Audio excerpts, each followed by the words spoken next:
इसके बाद 8 से 12 लाख की और इनकम में 10% के हिसाब से 40,000 रुपये टैक्स देना होता है। यानी कुल आपकी 12 लाख की इनकम 60,000 रुपये टैक्स देना होगा, जबकि स्टैंडर्ड डिडक्शन रिबेट 75,000 रुपये है। इसी तरह 12 लाख रुपए तक की इनकम पर कोई भी टैक्स नहीं है, निल, जीरो, नो टैक्सेस।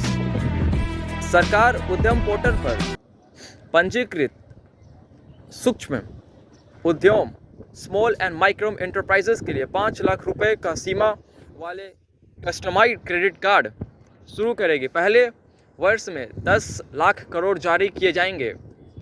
मानक कटौती 75,000 करोड़ रुपए के साथ नौकरी पेशा लोगों को 12.75 लाख रुपए तक का सालाना आय पर कोई कर टैक्स नहीं देना होगा। फाइनेंस मिनिस्टर ने कहा कि छूट के माध्यम से मध्यम वर्ग के लोगों के पास अधिक पैसा बचेंगे, साथ ही निवेश और बचत भी होगा। वित्त मंत्री ने इसके साथ अलग अलग टैक्स स्लैब में भी बदलाव का प्रस्ताव किया। इसके तहत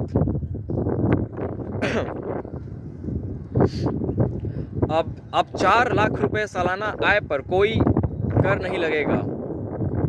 4 से 8 लाख रुपए तक 5%, 8 से 12 लाख रुपए 10%, 12 लाख से 16 लाख रुपए 15%, 16 से 20 लाख रुपए 20%। वहीं 20 लाख रुपए से 24 लाख रुपए के बीच तक 25% लगेगा। ये प्रस्तावित प्लान है। फाइनेंस मिनिस्टर ने शनिवार को ये भी कहा कि सरकार अगले हफ्ते एक नया आयकर विधेयक पेश करेगी, जिसमें पहले विश्वास करो बाद में जांच करो की अवधारणा को आगे बढ़ाया जाएगा। यह अन्य प्रमुख कदम के तहत वित्त मंत्री ने घोषणा की है कि बीमा क्षेत्रों में प्रत्यक्ष विदेशी निवेश 74% से बढ़ाकर 100% किया जाएगा।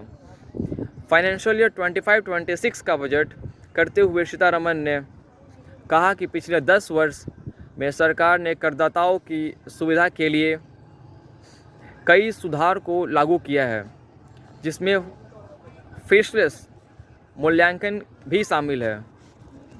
फाइनेंस मिनिस्टर ने सरकार द्वारा करदाताओं को चार्टर रिटेल प्रतिक्रिया करीब 99% आयकर रिटर्न का मूल्यांकन पर आधारित होने का भी उल्लेखन किया है। सरकार पहले विश्वास करो बाद में जांच करो की अवधारणा से आगे बढ़ रही है। That's good.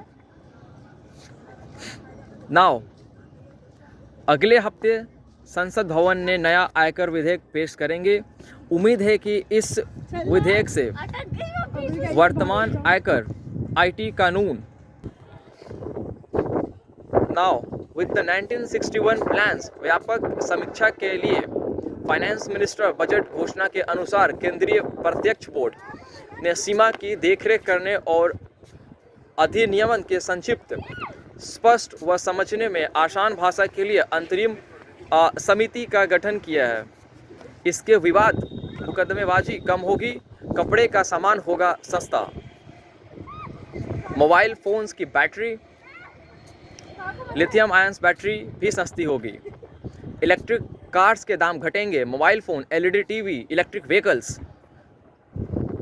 टेक रिसर्च के लिए 10,000 करोड़ फेलोशिप दी जाएगी। सरकार 5 IIT के अतिरिक्त बुनियादी ढांचा तैयार करेगी। IIT पटना का विस्तार करेगी और वहीं पे पटना बिहार के उन क्षेत्रों में मखाना बोर्ड का भी गठन किया जाएगा। साथ ही IIT पटना का विस्तार, पटना एयरपोर्ट को 2 और ब्राउनफील्ड एयरपोर्ट दिए जाएंगे। It's a more development work done by the government in Bihar, which is good. That's all. I shall see you soon.